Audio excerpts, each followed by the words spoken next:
மட்டிக்கினாரு ஒருத்தரு இவரை காப்பாத்தணும் கத்துரு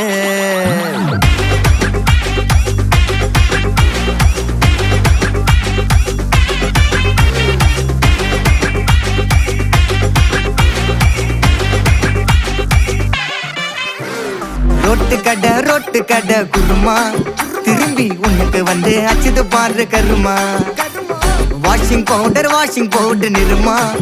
கொஞ்சம் வாய சுவையும் பொத்துக்கிட்டு இருமா ஓ நிலைமையத்தான் நினைச்சு சிரிமா தக்காளி பிசிக்கி தொட்டு மொக்க வாங்கிட்டடா செவுத்த போய் நக்கு ஐபிஎல் கப்பு நான் வாங்கி தரேன் லாலிபப்பு சப்பு நீ சோத்தல தான் போடுறியா உப்பு அப்போ இப்படி இருந்த நீ இப்போ இப்படி ஆயிட்ட ரொம்ப மாசு காட்டினவன்